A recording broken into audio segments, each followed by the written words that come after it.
Assalamualaikum warahmatullahi wabarakatuh.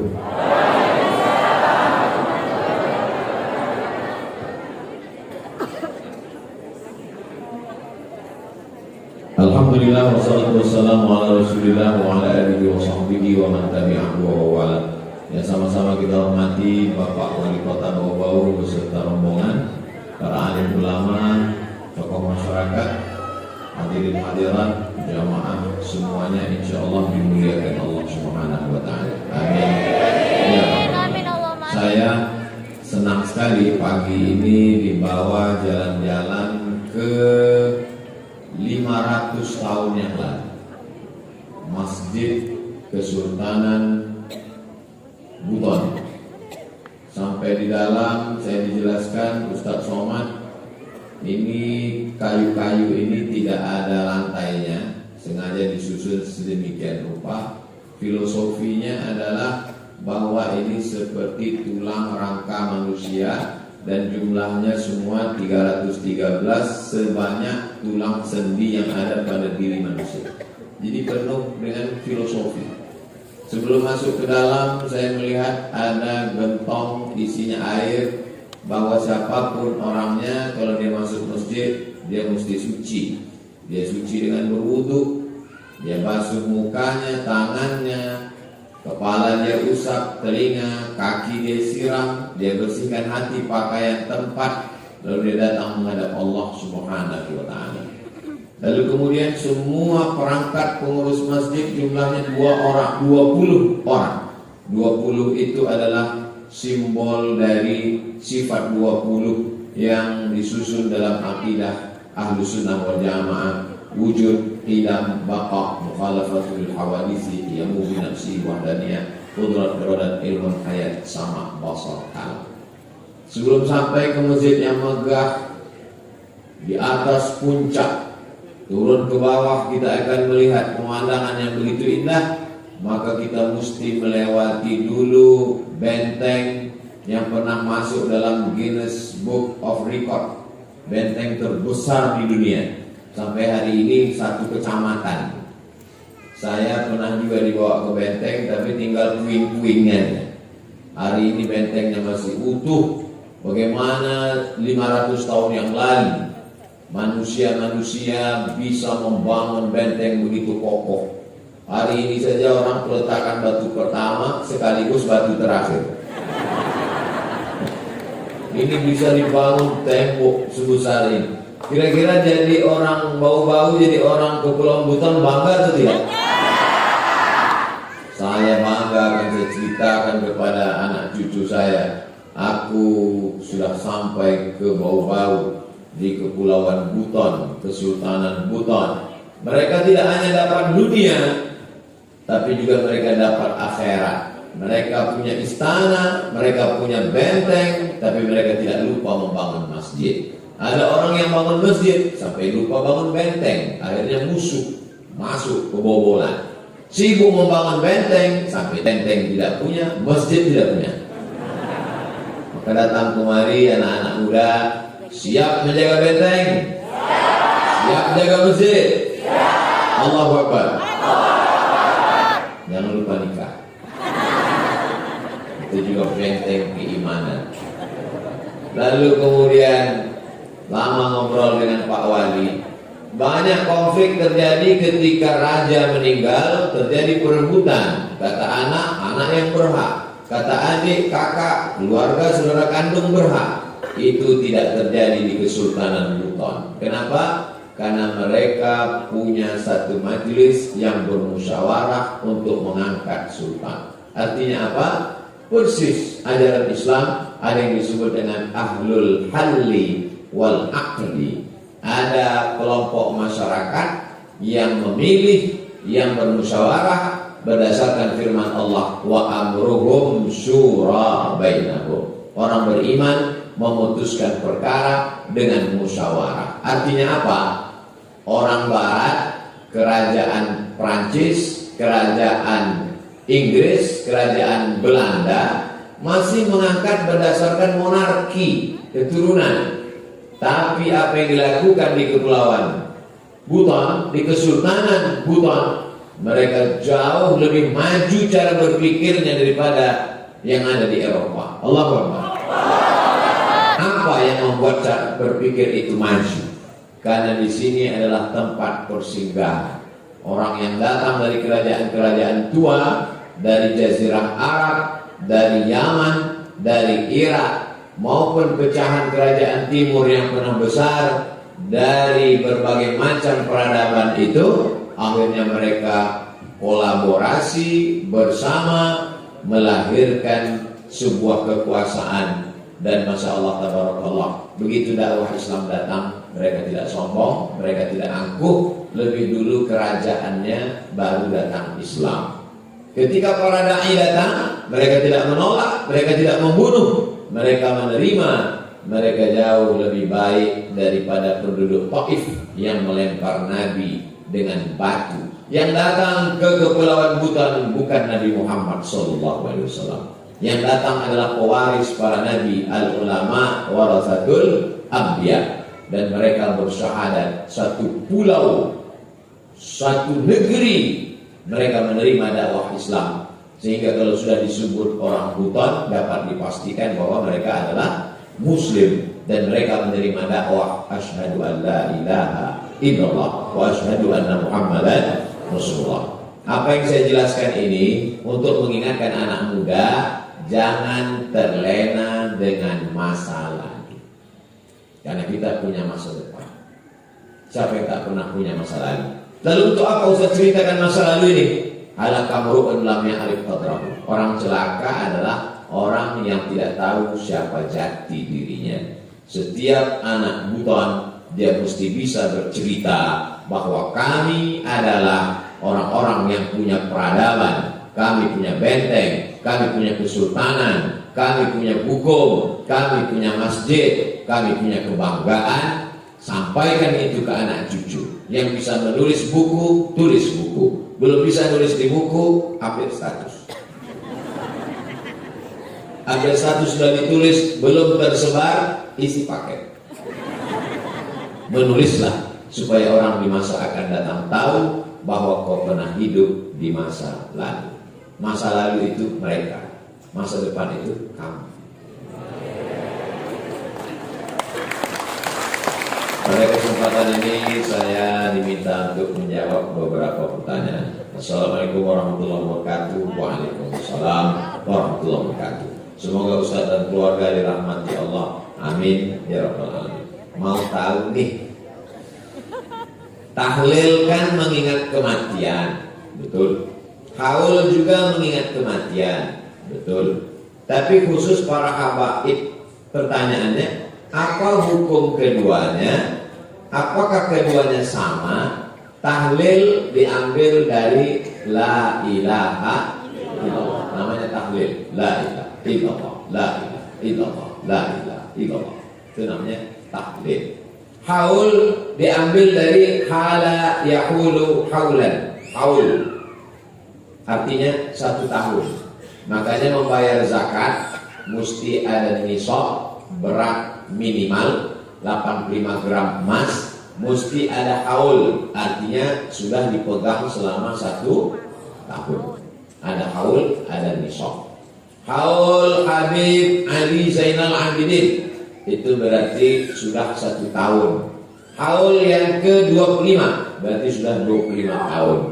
Apa bedanya dengan tahlil? Sama, isinya sama. Bedanya haul biasanya para habib, ulama besar, dan dalam haul itu biasanya dibacakan manaqib atau biografi. Kalau orang biasa, apa yang mau dibacakan? Dia tidak punya biografi. Lahir, minum kopi, meninggal. Tidak sempat punya sejarah dalam hidupnya. Tapi bukan berarti dia tidak mulia di hadapan Allah. Ini hanya penggunaan istilah. Namanya beda, tapi isinya sama. Biasanya isinya apa? Biasanya isinya 5. Yang pertama, baca Quran. Yang kedua, tahlil, la ilaha illallah. Yang ketiga, membacakan sejarah yang meninggal. Yang keempat, silaturahim. Yang kelima, doa. Sekarang kita kaji satu persatu. Yang pertama, baca Quran. Apa hukum baca Quran? Baca Quran hukumnya wajib. Maka kalau ada orang meninggal dunia lalu kemudian dia membaca Al-Quran, yang dikirim itu adalah pahala bacaannya. La aqulu alif lam mim harf. Alif lam mim tidak dihitung satu huruf. Wa likulli harfin asyru amsalha. Satu huruf dibalas 10. Jadi kalau ada orang baca Yasin, Yasin berapa huruf? 20. Karena ya satu huruf, sin 10 huruf, ya 20. Yasin. Kenapa Ustaz selalu dia baca Yasin? Al-Baqarah kepanjangan. Yang paling bagus itu sebenarnya bukan baca sepotong-sepotong. Kata Imam An-Nawawi, wa in khatimul Quran. Paling bagus sekhatam Al-Quran. Sanggup satu khatam 30 juz sendirian, mantap. Tidak sanggup, bagi satu juz. Banyak Quran yang sudah dibagi satu juz. Saya waktu ke Makkah umroh, saya beli 30 juz, tapi bisa dibagi satu juz. Kalau tidak sanggup, baca Yasin. Yasin tidak sanggup, Al-Fatihah. Al-Fatihah pun tak sanggup, laut dekat.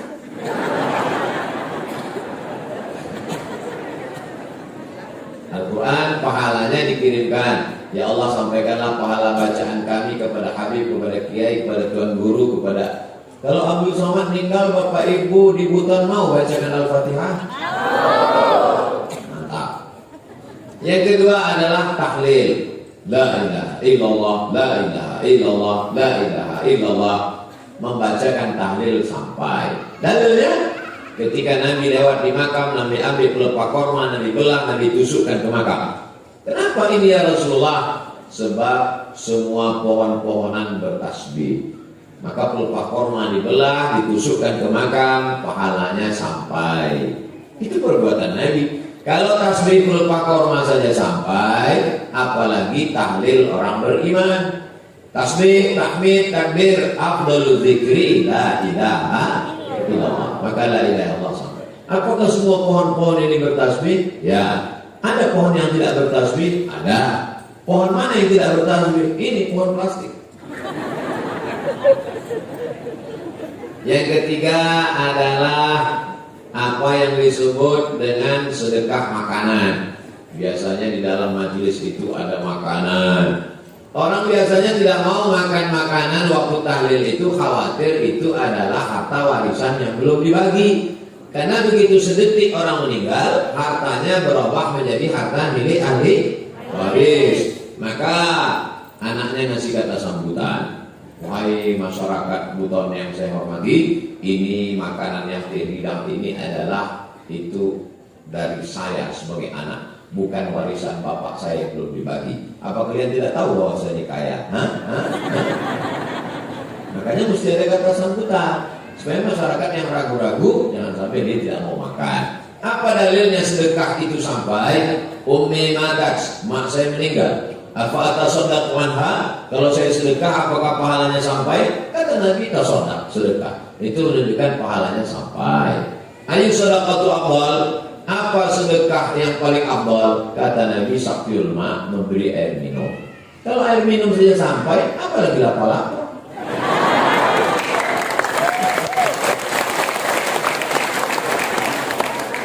Kalau air minum saja sampai, apalagi barongko dan seterusnya. Lalu kemudian yang kelima adalah di situ ada namanya silaturahim. Kita mungkin jarang ketemu, tapi begitu ada orang meninggal, ada haul, ada tahlil, kita ketemu. Oh, masih hidup. Oh, selama ini kalau lama nggak ketemu kita. Iya Pak, mohon maaf, saya hutang kemarin belum sanggup. Oh, saya udah lupa. Jadi Bapak maafkan, saya ingat lagi sekarang. Yang kelima di dalamnya ada doa. Doa tidak ada ikhtilaf bahwa doa sampai. Kalau saya meninggal, Bapak Ibu mendoakan dari Buton, doanya sampai ke untuk Abu Somad? Sampai. Iza matal insan, kalau manusia mati, in qata'a amalu, amalnya putus, illa min salasin, kecuali dari 3, shadaqatin jariyah, sedekah jariyah, wa ilmin yuntafa'u bi, ilmu yang bermanfaat, waladin salihin yad'ulah, anak yang soleh. Sekarang saya tanya, apakah doa Bapak Ibu sampai ke saya? Tapi katanya yang sampai cuma 3. Sekarang saya tanya, apakah doa Bapak Ibu sampai ke Abdul Somad?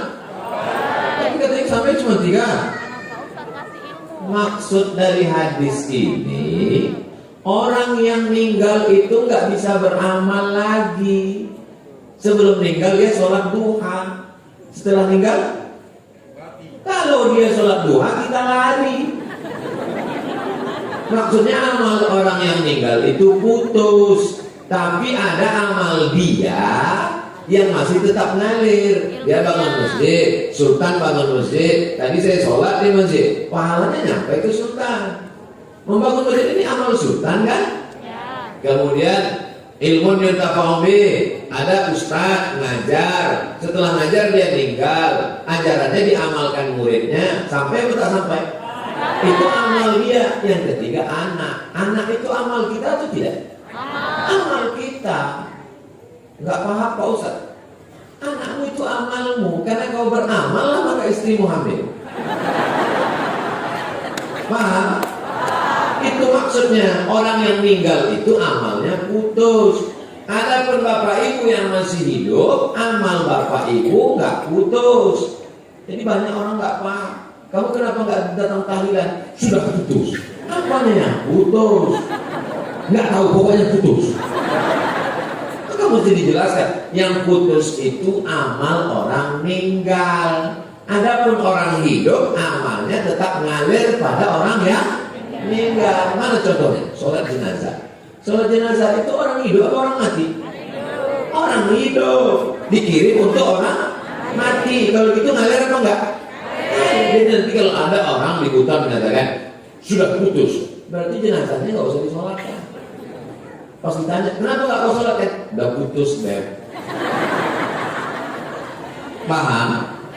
Hadisnya sahih, tapi banyak orang nggak sahih memahami hadis ini. Diajak tahlil, nggak mau. Kenapa nggak mau doakan? Putus. Apa yang putus? Dia tanya.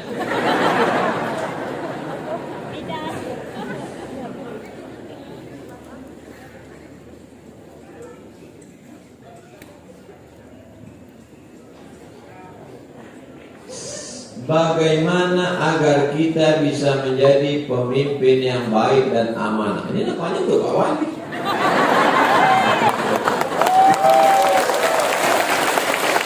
Karena jabatan dan kuasa adalah ujian. Banyak orang kalau meninggal katanya ujian, kalau sakit katanya ujian, kalau rugi katanya ujian, kalau jadi wali kota ujian. Makanya Pak Wali nggak tinggal di rumah jabatan. Saya nggak mau tinggal di sini Pak Ustaz. Belum saya tepuk tangan dulu. Saya nggak mau tinggal di sini Pak Ustaz. Kalau ada tamu saja di sini. Kenapa gitu Pak Wali? Karena kalau saya terlalu lama di sini saya lupa jalan keluar. Itu ucapan beliau. Artinya apa?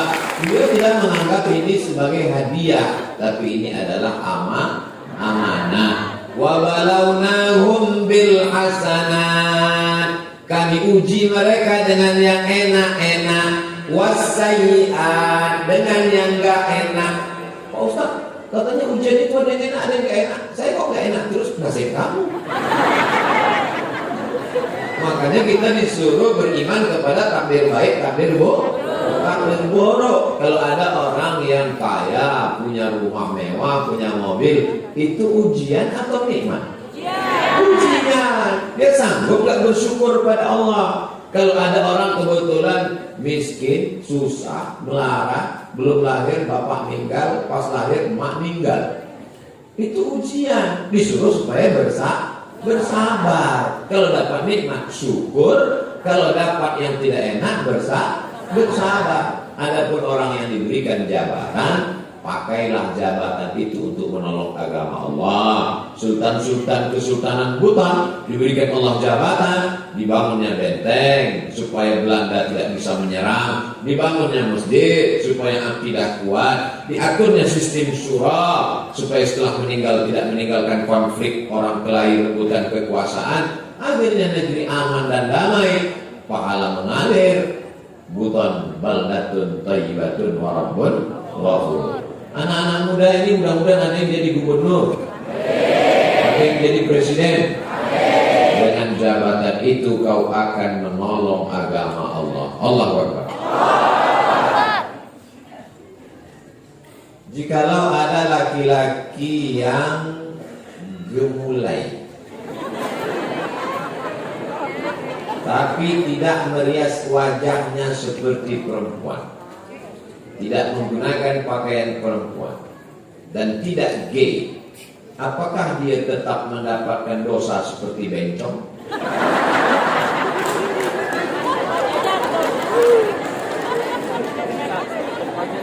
La'anallahul mutasyabbihin minar rijal bin nisa. Allah melaknat laki-laki yang menyerupai perempuan.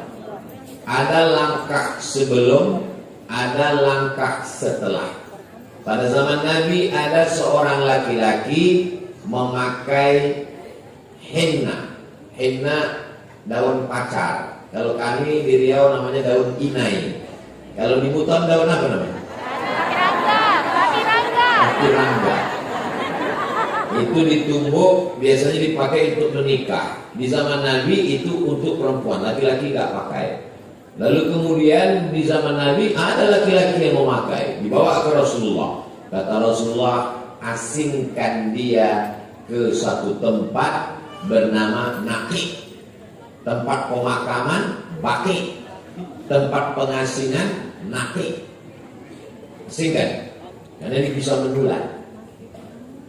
Itu lemah gemulai itu kalau kita berteman lama-lama bisa menular.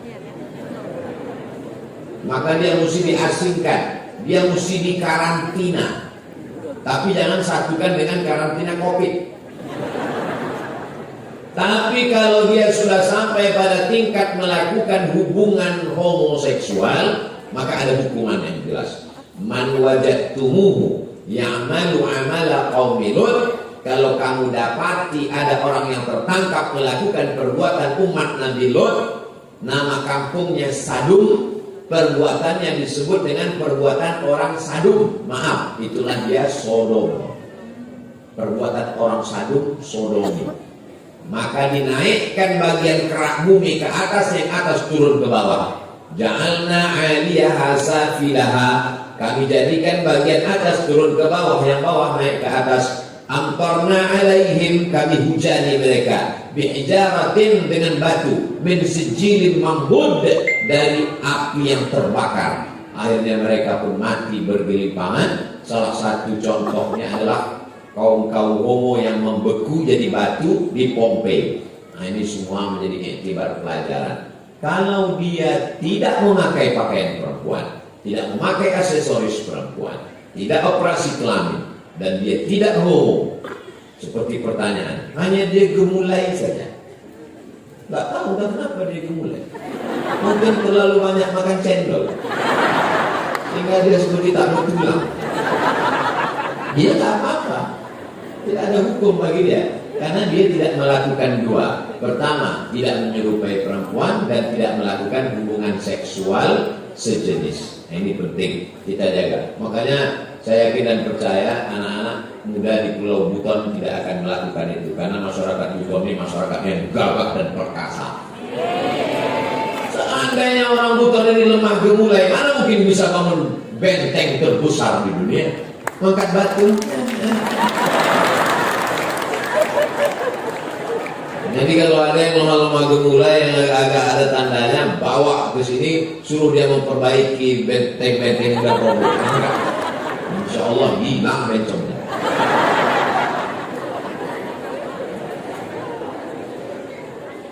Bagaimana hukumnya anak angkat yang tidak tahu asal usulnya mau menikah? La nikaha illa biwaliyin. Perempuan tidak boleh nikah kecuali dengan wali. Walinya pertama ayah. Kalau nggak ada ayahnya kakek. Kalau tidak ada kakeknya paman, adik ayah. Kalau tidak abang ayah. Kalau tidak adik ayah laki-laki. Kalau tidak ada juga berarti saudara laki-laki. Yang pertama ayah, yang kedua kakek, yang ketiga abang laki-laki, yang keempat adik laki-laki, yang kelima abang ayah laki-laki. Yang keenam, adik ayah laki-laki. Kalau tidak ada walinya, dia ditemukan Pak Imam pulang dari masjid, tiba-tiba depan rumah ada kardus, dikasih namanya binti kardus. Maka waktu nikah walinya adalah fasultan waliyun man la waliyalah. Maka yang menikahkannya adalah sultan. Sultan Kesultanan Buton. Sultanlah yang menikahkan. Lalu setelah Kesultanan Buton menggabungkan diri dengan Negara Kesatuan Republik Indonesia 1960, Sultan tidak lagi ada kuasa, maka yang berkuasa adalah presiden. Presiden mengangkat Menteri Agama, Menteri Agama mengangkat Kanwil Provinsi, Kanwil mengangkat Kemenak Kota, bau-bau Kemenak Kota mengangkat Pak Kua. Itulah makanya yang menikahkan itu adalah Pak Kua. Maka tidak ada di Indonesia ini Bu Kua, karena Kua perempuan tidak bisa menikahkan. Paham? Ini orang mesti mengerti gimana ceritanya kok Pak Kua bisa menikahkan.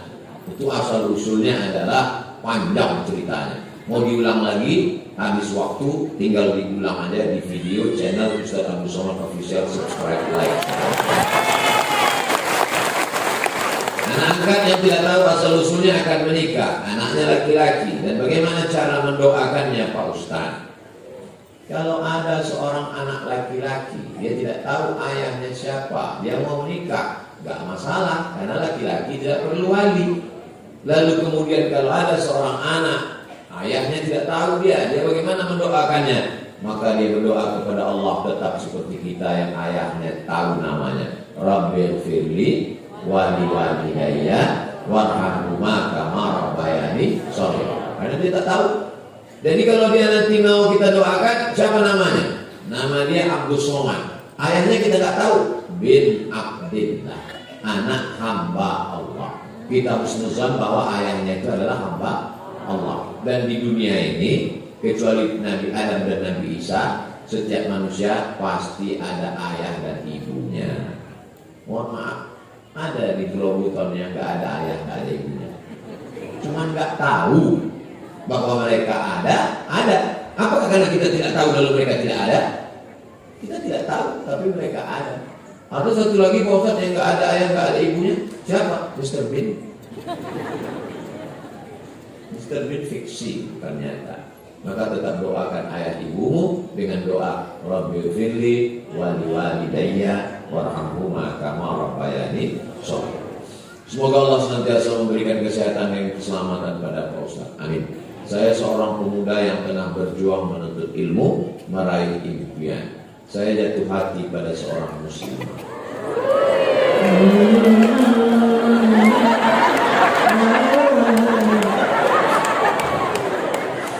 Dan sadar kami memahami perasaan satu sama lain. So sweet. Tapi tidak pacaran. Apa namanya? Kami tidak pacaran sebelum itu menjadi halal. Ustaz, saat ini telah memberikan isyarat untuk segera menghalalkannya. Namun saya rasa bahwa saya harus mempersiapkan segalanya. Terlebih dulu untuk memastikan kesejahteraan demi masa depan. Apa yang baiknya saya lakukan Pak Ustaz? Kerja.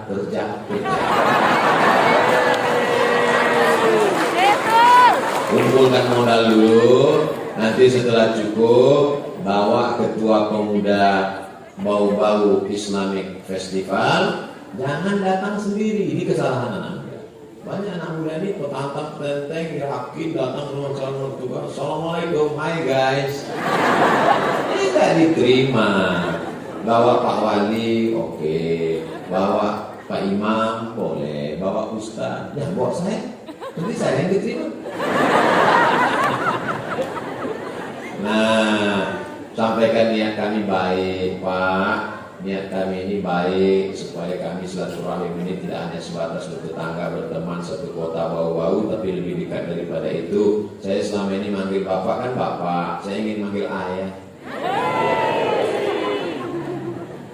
Rebutlah tepat di hatinya, dia akan jadi milikmu untuk selamanya. Jangan lupa doa, jangan hanya sekedar usaha. Jangan mentang-mentang sudah merantau jauh di Jakarta, Bandung, Surabaya, pulang ke Bau-Bau bawa mobil mewah, bawa emas, begitu datang Assalamualaikum Pak, Waalaikumsalam, perut sepiki. Maksudnya ini mau Minang. Dia baru aja akad ahad kemarin.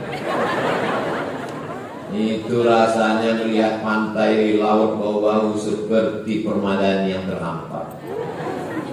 Ingat, bunga bukan setangkai, kumbang bukan seekor. Asik. Kata tumbuh hilang berganti, hilang satu tumbuh seekor. Allah Akbar. Semangat jomblo-jomblo ini. Kalau ternyata tidak sesuai dengan skenario, kau tidak pernah buat salah, kau sudah berdoa kepada Allah, yakinlah Allah punya rencana yang lebih indah. Boleh untuk ambil status yang mudah-mudahan adik-adik dipertemukan dengan orang yang baik-baik. Amin. Assalamualaikum Ustaz. Waalaikumsalam. Ada pertanyaan, kaum hawa, maaf, yang sedang halangan tidak boleh tadarus. Karena pemahaman saya selama ini keliru, saya tidak bisa. Perempuan yang sedang halangan, menurut 4 mazhab paling tua Imam Hanafi, nomor 2 Imam Maliki, nomor 3 Imam Syafi'i, nomor 4 Imam Hambali, maka dia tidak boleh baca Quran kecuali 2. Yang pertama, guru. Jadi kalau ada adik-adik, ibu-ibu yang jadi guru di sekolah, kebetulan mata pelajaran tajwid atau Al-Quran, tafsir, dia boleh ngajar tapi bacanya putus-putus. Ya ayyuha alladzina amanu kutiba alaikumus shiyam. Jangan nyambung. Yang kedua, yang hafal Quran kan mesti ngulang hafalannya 1 hari 2 juz. Kalau dia halangan 7 hari berarti 14 juz hilang. Maka dia boleh ngulang hafalannya an zahri qalbin, mulutnya diam, ngulangnya dalam hati. Makanya nanti kalau ada nampak perempuan duduk di bawah pohon diam aja, itu berarti sedang ngulang hafal. Tanya dia, ada hafal Qurannya? Enggak. Oh, kok tadi diam? Nunggu kamu. 2. Kaum hawa, maaf, yang halangan tidak boleh masuk masjid. Ada cerita bahwa tidak boleh kita lewat masjid sejauh 40 meter. Katanya dulu. Tentang nggak boleh lewat masjid 40 meter tidak ada dalil yang sahih. Adapun perempuan yang halangan 7, tidak boleh masuk masjid, tidak boleh baca Quran, tidak boleh megang Quran, tidak boleh bawa Quran, tidak boleh i'tikaf, tidak boleh sholat, tidak boleh puasa. 7. Referensinya di mana Pak Ustaz? Nama kitabnya Al-Fiqhul Islami wa Adillatuh.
Assalamualaikum warahmatullahi wabarakatuh Ustaz. Waalaikumsalam.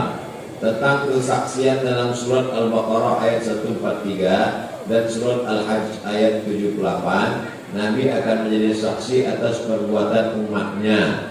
Sedangkan kita sebagai umat Nabi menjadi saksi terhadap segenap manusia.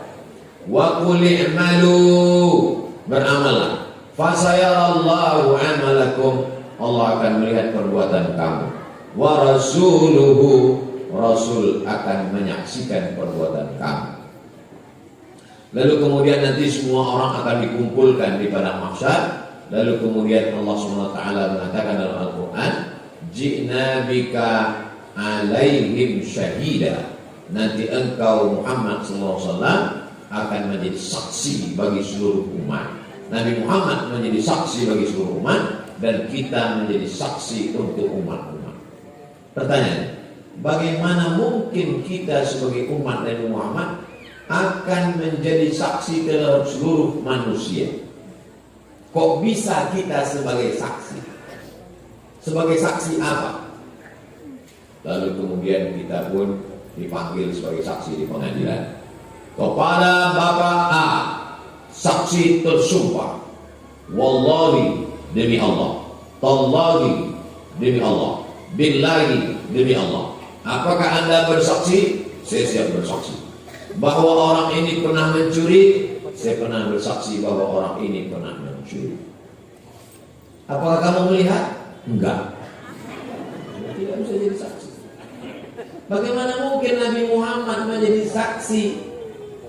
Ji'na bika ala haula'i syahida. Engkau menjadi saksi karena Nabi Muhammad SAW sudah ada sebelum Nabi Adam. Adam, Idris, Nuh, Saleh. Nabi Muhammad kan terakhir, Ustaz. Kok bisa Nabi Muhammad duluan? Waktu Nabi Adam diciptakan, Nabi Adam makan buah kuldi, dia bertaubat, berdoa. Doa paling tua doa Nabi Adam. Rabbana zalamna anfusana wa illam taghfir lana wa tarhamna lanakunanna minal khasirin. Setelah itu Nabi Adam berdoa, Allahumma inni as'aluka bihaqqi Nabi Muhammad an taghfir li. Ya Allah, berkat Nabi Muhammad, ampunkan dosaku. Nabi Adam berdoa kepada Allah menyebut nama Nabi Muhammad. Allah bertanya bukan karena Allah tidak tahu, Allah Maha tahu. Adam, iya. Dari mana kau tahu Muhammad? Kata Nabi Adam, lamma khalaqtani, ketika kau ciptakan aku, rafa'tu ra'si, nafakhta fi ruhi. Ini tanah, lalu ditiupkan Allah ruh ke dalam tanah, lalu tanah itu pun hidup menjadi Adam, lalu aku pun membuka mataku, kata Nabi Adam. Ketika aku buka mataku, tertulis di tiang arasy Allah, di sampingnya ada kata Muhammad. Aku tidak tahu Muhammad itu siapa, tapi aku yakin namanya bisa bersanding dengan namamu ya Allah. Pasti dia makhlukmu yang paling kau cipta. Jadi Nabi Muhammad SAW akan menjadi saksi terhadap nabi-nabi yang lain, bahwa nabi-nabi itu sudah melaksanakan tugasnya. Itu dalil bahwa Nabi Muhammad akan menjadi saksi. Nah, bagaimana dengan kita? Kita ini kan datang di akhir zaman. Kok bisa-bisanya kita nanti akan menjadi saksi?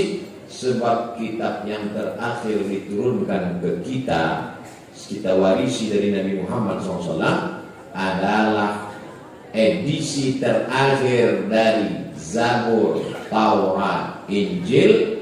Kalau di dalam kitab sebelumnya hanya ada kisah-kisah, pujian-pujian dan doa-doa, maka di dalam Al-Quran ada kisah, ada pujian, ada doa, ada hukum. Wa tammat kalimatu rabbika sidqa. Al-yawma akmaltu lakum dinakum wa asmamtu alaikum ni'mati wa raditu lakumul Islam dina.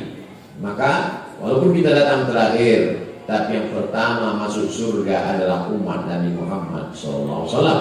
Kitab yang paling sempurna dan umur yang paling panjang. Walaupun umur umat Nabi Nuh meninggal 950 tahun. Bayangkan itu, kalau sekarang berapa kali ganti KTP.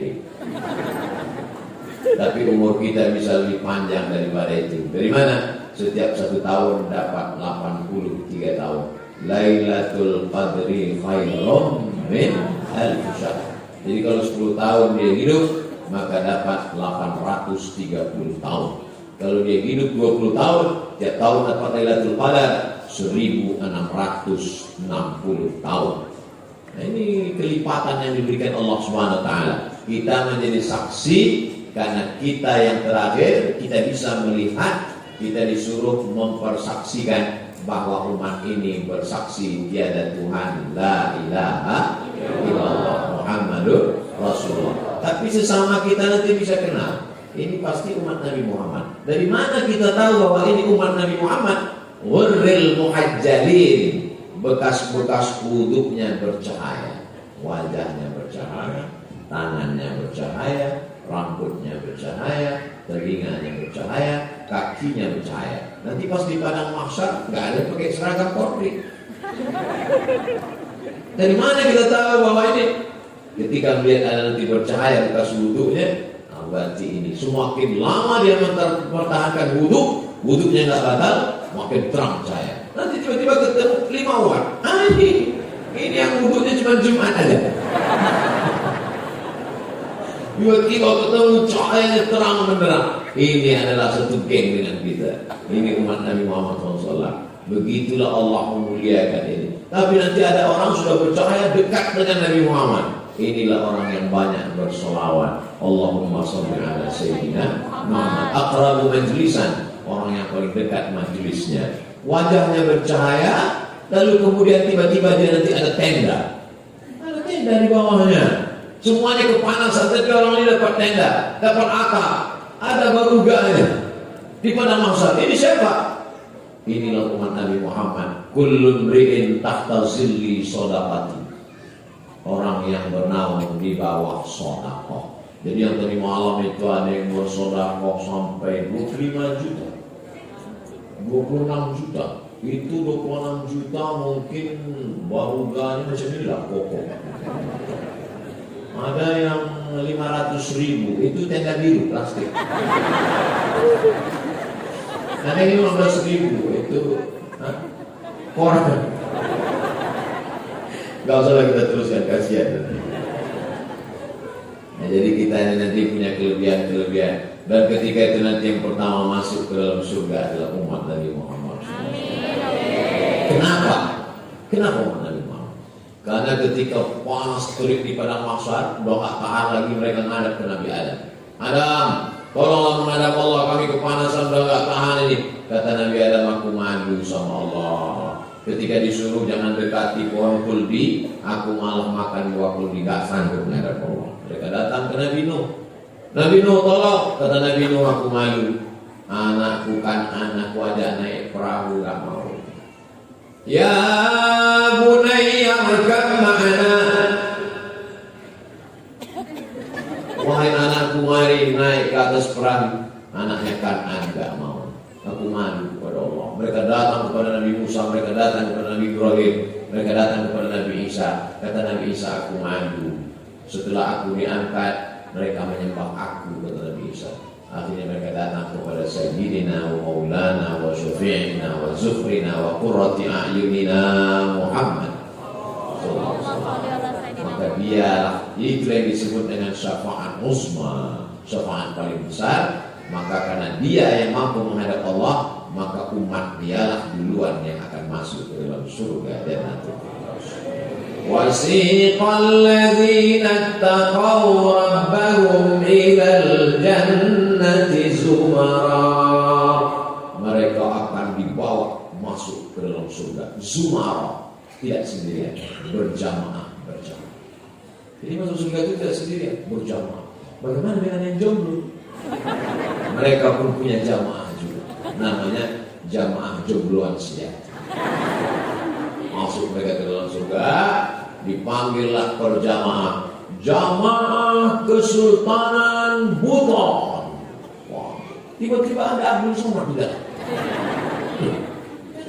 Ini bukan orang, Buton kok bisa di sini? Aku kemarin tausiah masuk. Itulah gunanya kita berjamaah dengan orang-orang baik, supaya kita disatukan bersama orang baik, supaya kita bersama dengan orang baik, bersama di Pulau Buton, bersama di Bau-Bau, bersama di surga dan orang kalau sudah masuk surga itu dia lihat kiri, lihat kanan, lihat depan, lihat belakang. Yang pertama dia tanya adalah orang yang paling kecil. Orang bau-bau kalau sampai masuk surga, yang pertama dia tanya sama malaikat, Ustaz Somad mana? Kata malaikat, di ruang VIP. Amin. Sebetulnya Abdul Somad minta doa supaya dimasukkan Allah ke surga Jannatul Firdaus. Yang paling tinggi surga itu urutannya bukan ke samping, ke atas. Yang paling tinggi itu Jannatul Firdaus. Kata Nabi, "Idza da'autumullah fas'aluhul firdaus." Kalau berdoa kepada Allah, minta Allah surganya tertinggi. Jannatul Firdaus, bahasa Arabnya Firdaus. Orang Barat menyebutnya Paradise. Firdaus. Makanya disebut Al-Firdausil A'la, Firdaus yang tertinggi. Jadi doa itu minta yang tertinggi. Ini banyak orang sering doa, ya Allah masukkanlah aku ke surga. Dia emperan pun nggak apa.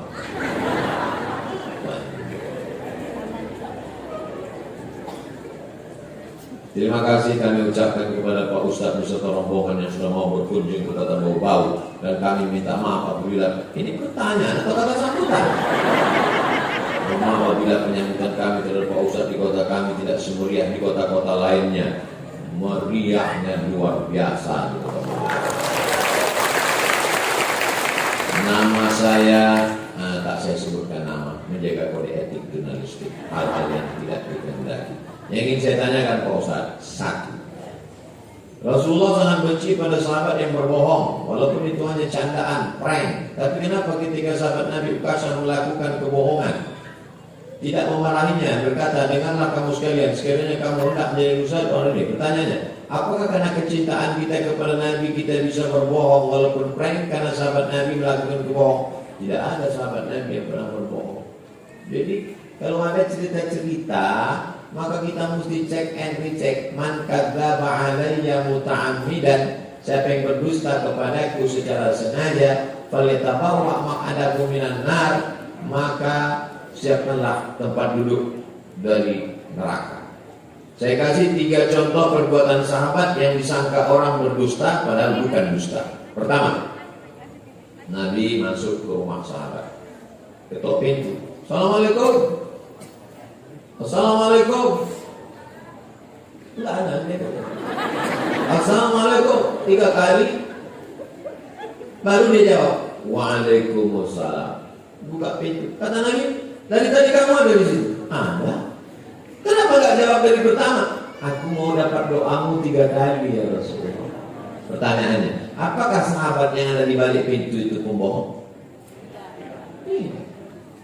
Dia mau dapat doa Nabi 3 kali, berarti doanya 9. Assalamualaikum warahmatullahi wabarakatuh. Assalamualaikum warahmatullahi wabarakatuh. Assalamualaikum warahmatullahi wabarakatuh. Boleh bukan? Kita sta'zana ahadukum salasan. Kalau kamu minta izin salam 3 kali, falam yu'zan, tidak diizinkan, falyarji, maka pulang. Contoh kedua, datang tamu. Datang tamu, dia bilang ke istrinya, matikan lampu. Matikan lampu, istrinya masak. Begitu masakan datang, masakan ini cuma cukup untuk tamu saja, karena makanan anaknya.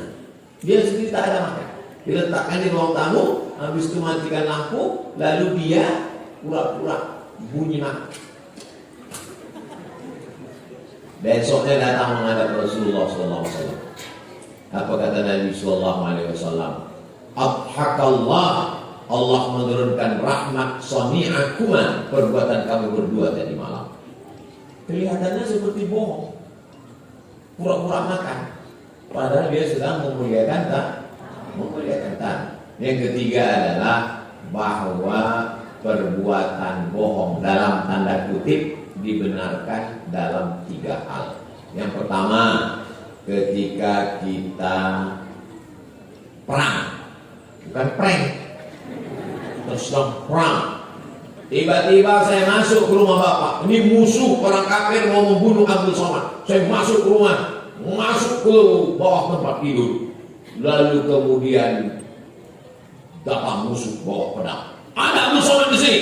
Bapak menjawab, Abdul Somad tidak ada di sini. Lalu mereka pergi. Apakah bapak waktu itu bohong? Tidak. Karena bapak kan bilang Abdul Somad tidak ada di sini. Dia ada di bawah tempat tidur. Itu namanya khid'ah.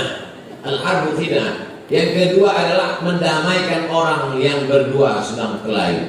Ini ada si A, kelahi sama si B, saya si C. Si A datang, memang si B kurang ajar, tiba-tiba si B datang. Tapi si A datang ke sini kan, ceritakan aku kan, 1 kali pun dia nggak ada ceritakan. Apakah saya mau? Tidak. Dia memang tidak ada satu kali. Kali-kali. Tapi kalau saya ceritakan orang ini bisa kelain untuk mendamaikan orang yang sedang bertikai. Yang kedua adalah menyenangkan ibu. Pulang bapak dari Surabaya bawa batik. Ibu tugas keluar kota Surabaya. Pulang ke bau-bau bawa batik. Lalu kemudian kata ibu, Bapak, gimana batiknya? Cantik enggak? Kata bapak, seumur hidup aku belum pernah lihat batik seperti ini. Kata si ibu, padahal menurut bapak jeleknya. Pak, sahabat Nabi meyakini ketika dia memeluk Nabi karena cintanya maka dia bisa bersama Nabi di surga. Apakah boleh kami selain mencintai Rasulullah juga mencintai ulama? Karena saya ingin memeluk Pak Ustaz.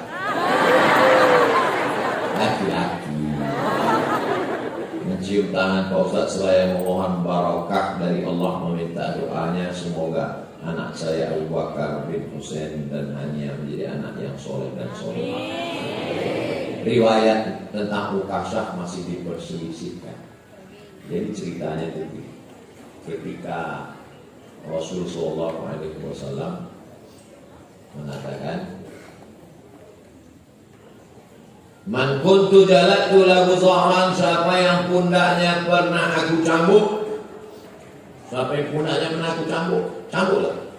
Balas. Siapa di antara kalian yang pundaknya pernah aku cambuk, cambuk. Sahabat mengatakan, semua sahabat tertunduk. Semua sahabat tertunduk mengatakan, karena mereka tidak, siapa yang sanggup membalas Nabi? Lalu kemudian berdiri satu orang, saya. Oh, sahabat yang lain sudah menyiapkan pedang, pancung kepalanya Rasulullah. Biarkan. Ambilkan cambuk, beri ke dia, biar dia campur saya. Nabi tidak mau dibalas di akhirat, lebih baik dibalas di dunia. Beri dia cambuk, biar dia campur saya. Kata dia, cambuknya mesti cambuk yang pernah kau pakai waktu mencambuk saya, biar sakitnya sama. Cambuknya ada di rumah Sayyidatuna Fatimah. Maka sahabat mengambil cambuk. Nih, silakan cambuk. Kata dia, waktu engkau mencambuk aku, waktu itu aku tidak pakai baju. Maka biar sama, maka Rasul mesti buka baju. Biar jangan kena ke baju juga, biar langsung ke kulit, biar sakitnya sama. Sahabat udah gerak, jadi kita patung kepala orang. Lalu kemudian cambuklah. Begitu sudah mendekat, lalu kemudian dia peluk Rasulullah. Dia peluk tubuh Nabi. Dia ingin, kata dia, kulitku yang hina ini bisa menempel ke kulit Nabi Muhammad. Karena aku tidak yakin, karena aku orang berkulit hitam, aku bukan bangsawan, aku tidak yakin aku bersama. Dalam hadis lain dikatakan Nabi, almar'u ma'aman ahab, orang akan bersama dengan siapa yang dia cintai. Mudah-mudahan kecintaan kita juga akan membuat kita bisa bersama dengan Rasulullah SAW. Tentang status hadis ini masih diikhtilafkan di antara ulama. Ada yang mengatakan ada yang mengatakan tidak. Terlepas dari itu semua, bahwa isinya bercerita tentang cinta dan bagaimana cara dia meraih cinta Rasulullah Sallallahu Alaihi Wasallam. Itu yang dapat saya sampaikan. Ini kertas, ada kertas.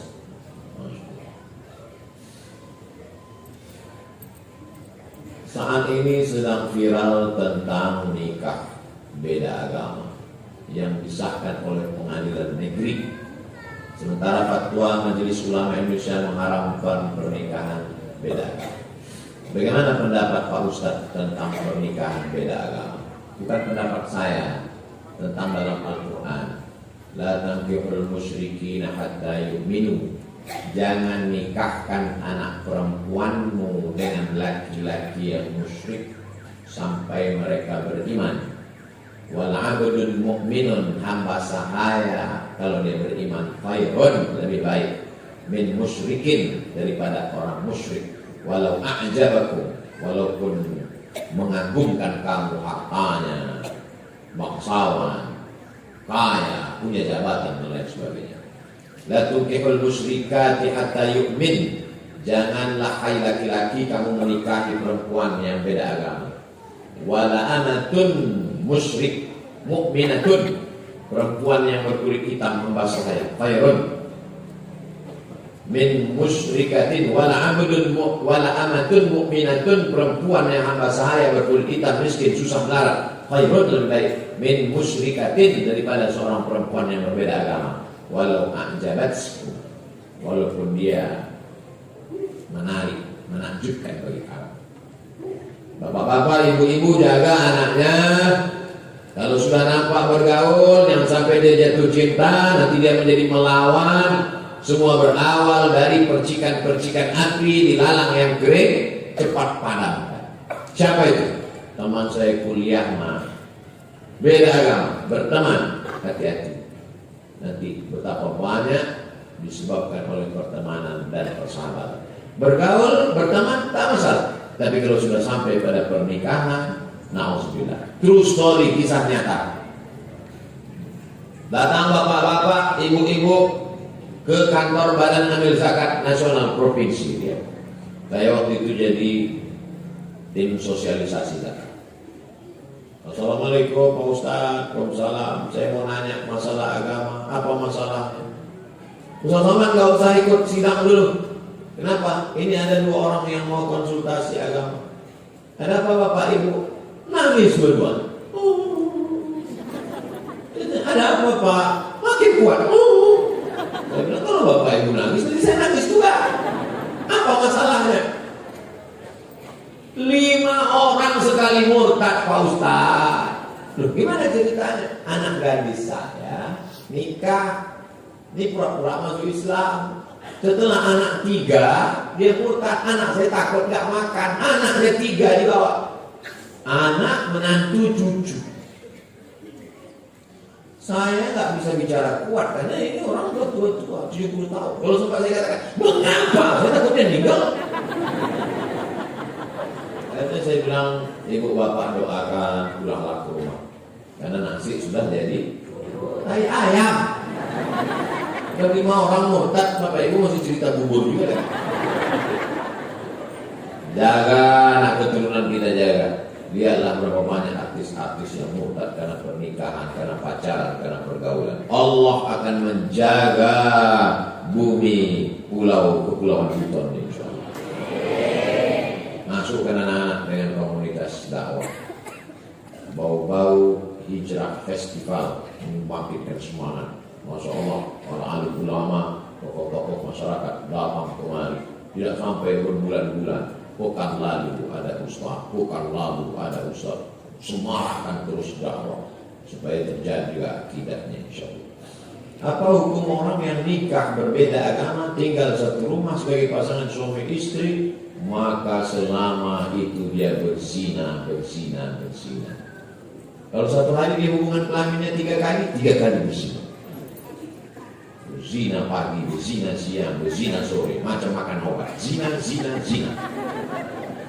Sampai akhirnya dia mati, maka dia mati. Kalau dia tidak murtad, maka dia pelaku dosa besar, neraka jahanam. Kalau sampai dia murtad, maka dia tidak diterima. Wa may yabtaghi ghairal Islam, siapa yang tidak Islam, falan yuqbala minhu, dia tak akan diterima Allah. Wa huwa fil akhirati minal khasirin, di akhirat termasuk orang yang rugi. Maka bertaubatlah kepada Allah SWT. Tapi kemudian setelah anaknya besar, dia sadar, dia taubat, lalu kemudian dia bersyahadat, balik ke Islam, diterima. Lalu kemudian dia tidak pernah murtad, hanya sekedar berzina, dia tinggalkan istrinya yang tak Islam, atau dibawanya masuk Islam. At-taibu minadz dzambi kama la dzambalah. Orang yang bertaubat sama seperti tak berdosa. Dia ajak istrinya masuk Islam, anaknya semua masuk Islam. Oh, bagus sekali. Mu'alaf semuanya, ulang dari nol. Yang ulang dari nol itu dua, mualaf sama pom bensin Pertamina. Ulang dari nol ya Pak. Tapi yang dimuliakan Allah Subhanahu wa Ta'ala. Yang pertama kali yang paling penting adalah akidah. Orang sejak zaman dulu di benteng Kesultanan Buton yang paling dipentingkan pertama kali adalah akidah. Dari mana Ustaz tahu akidah? Karena masjidnya dibuat pengurus simbol kelembagaan masjid 20 orang. Karena akidah Ahlus Sunnah wal Jamaah 20 wujud, qiyam, baqa, mukhalafatul hawadits, yamu bi nafsihi, wahdaniyah, qudrat, iradah, ilmun, hayat, sama, basar, kalam. Sifat 20. Itu menunjukkan mereka sultan-sultan dulu, mufti-mufti dulu, ulama-ulama dulu, nenek moyang orang kepulauan Kesultanan Buton. Yang pertama kali mereka pentingkan adalah akidah Islam, akidah Ahlus Sunnah wal Jamaah. Mudah-mudahan kita sampai anak cucu kita sampai hari kiamat tetap dalam akidah la ilaha illallah Muhammadur Rasulullah.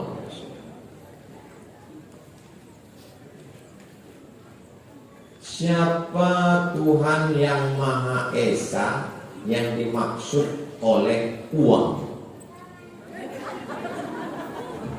Saya lihat dulu uang. Di mana ditulisnya Tuhan Maha Esa di dalam uang?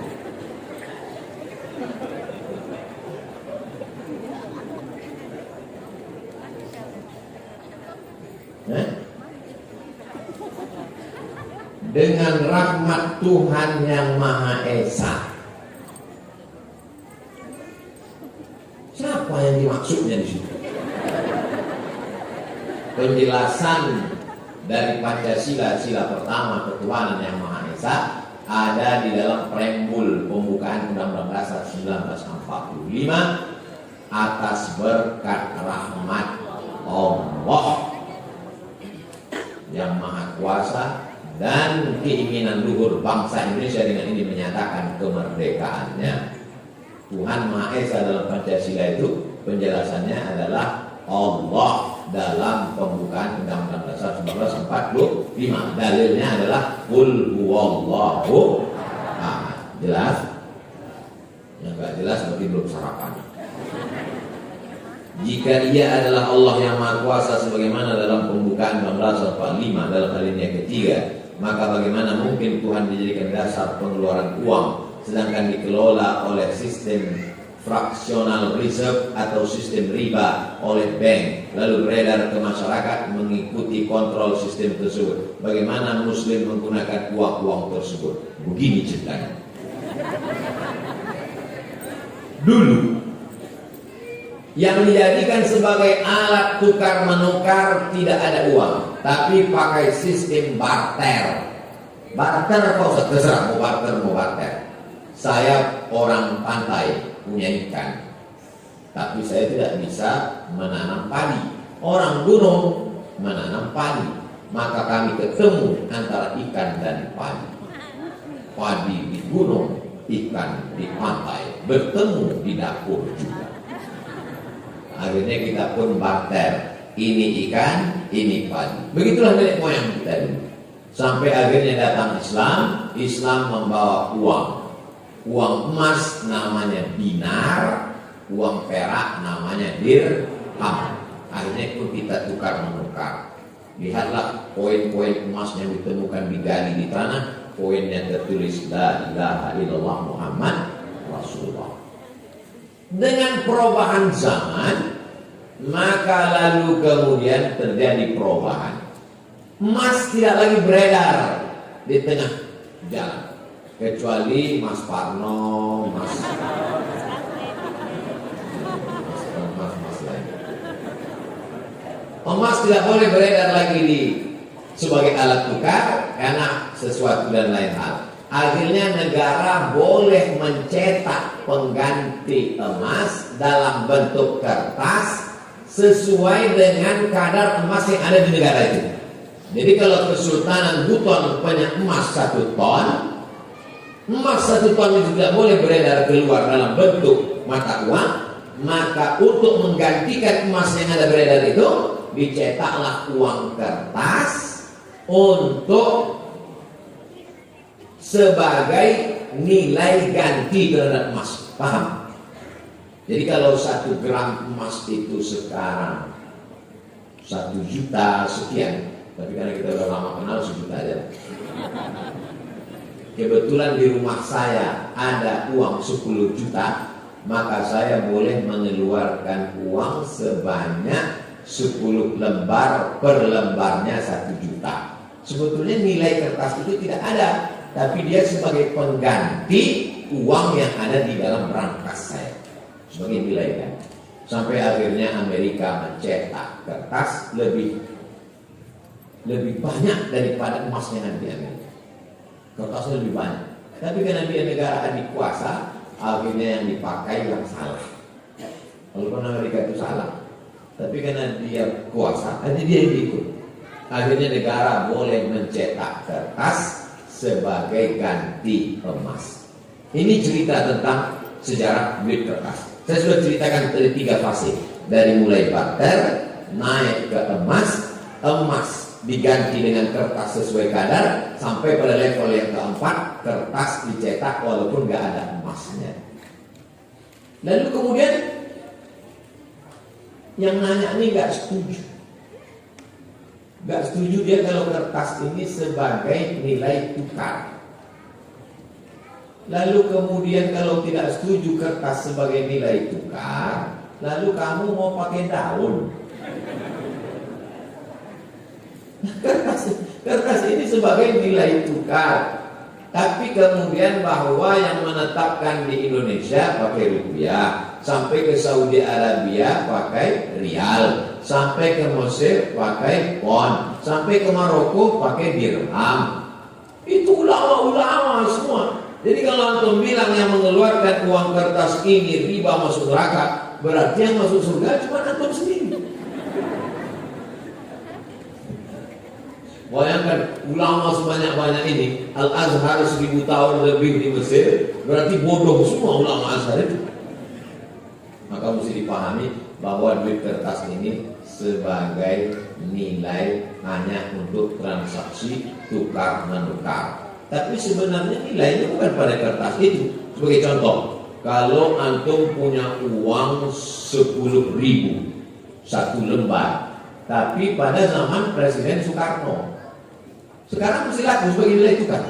Tidak, dia hanya sebagai alat untuk souvenir, untuk kenang-kenangan. Tapi sebagai alat tukar sudah tidak bisa lagi. Kita sepakati bahwa uang yang kita pakai sekarang itu yang ditetapkan negara sebagai alat tukar untuk supaya kita tidak galai gara-gara masalah barter dalam masalah, untuk memudahkan kita bertransaksi. Maka sepakatlah umat di seluruh dunia ini, termasuk umat Islam dan para ulamanya. Apa bodoh semua ulama di Saudi Arabia, para alim ulama yang ada di Yaman, Habib Umar bin Hafiz, wali-wali Allah, mereka pakai duit kertas. Nah, ini tentang masalah uang kertas sebagai nilai tukar. Allah malam. Kalau hasil niat untuk niat yang baik-baik, mudah-mudahan uang kertas kita banyak sebagai nilai tukar. Kalau hasil niat wa kulli niyatin shalihah. Al-Fatihah. A'udzubillahi minasyaitonir rajim. Bismillahirrahmanirrahim. Alhamdulillahirabbil alamin. Ar-Rahmanir Rahim. Maliki yaumiddin. Iyyaka na'budu wa iyyaka nasta'in. Ihdinas shiratal mustaqim. Shiratal ladzina an'amta 'alaihim ghairil maghdubi 'alaihim waladdallin. Amin. Allahumma awsil thawaba ma qara'nahu min suratil Fatihah. Sampaikanlah bacaan surat Al-Fatihah ila arwahi salatin mamlakati Buton. Sampaikan bacaan surat Al-Fatihah yang kami baca kepada seluruh sultan-sultan Kesultanan Buton. Ila arwahi abaina wa ummahatina wa ajdadina wa jaddatina wa limasyayikhina, ruh bapak ibu kami dan nenek moyang kami, para guru-guru kami. Allahumma ighfir lahum warhamhum wa'afihim wa'fu anhum waj'alil jannata mathwahum. Allahumma ja'al kuburahum rawdatan min riyadil jinan. Jadikan kubur mereka salah satu dari taman-taman surga, ya Allah. La taj'al kuburahum hufratan min hufarin niran. Jangan jadikan kubur mereka salah satu dari lubang neraka, ya Allah. La tada'alana dzamban illa ghafartah. Pulang kami dari majelis ilmu ini dalam keadaan bersih dari dosa-dosa. Waladaina illa qadaita, tolong kami lepas dari hutang piutang riba. Wala mayyitan illa rahimta, yang meninggal dunia lapangkan kuburnya. Wala maridan illa syafaita, yang sakit-sakit sehatkan, angkat penyakitnya. Wala hajatan min hawaijid dunya wal akhirati laka ridha wala fiha salahah, segala hajat dunia hajat akhirat baik bagi kami dan Engkau ridha, maka mudahkanlah ya Allah. Rabbana fir lana dzunubana, ampunkan dosa kami, wali walidaina, kedua orang tua kami, waliman dakhala buyutana, orang-orang yang bertamu ke tempat kami dengan niat yang baik ya Allah. Allahumma ja'al hadzal balada baladan amina, jadikan bau-bau, jadikan kepulauan Buton negeri yang aman dan damai, terbuka pintu rezeki dari segala penjuru. Allahumma dafa'anna al-ghala'a wal waba' wal fahsya' wal riba wal zina wal munkar. Selamatkan negeri ini dari malapetaka, bencana, riba, zina, narkoba, perbuatan keji dan munkar. Allahumma khtim lana bi husnil khatimah wa la takhtim alaina bi su'il khatimah. Allahumma ja'al akhir kalamina 'inda intiha'i ajalina, jadikan akhir kalam kami ketika ajal kami sampai saat malaikat maut mencabut nyawa kami. Yang terakhir keluar dari mulut kami, la ilaha illallah Muhammadur Rasulullah sallallahu alaihi wasallam. Rabbana atina fid dunya hasanah wa fil akhirati hasanah wa qina adzabannar. Wa sallallahu ala sayyidina Muhammad wa ala alihi wa sahbihi wasallam, walhamdulillahi rabbil alamin. Taqabbalallahu minkum minna wa minkum taqabbal ya karim. Terima kasih segala perhatian. Mohon maaf segala kesilapan dan kekhilafan. Jaga kebersihan dan ketertiban. Wassalamualaikum warahmatullahi wabarakatuh.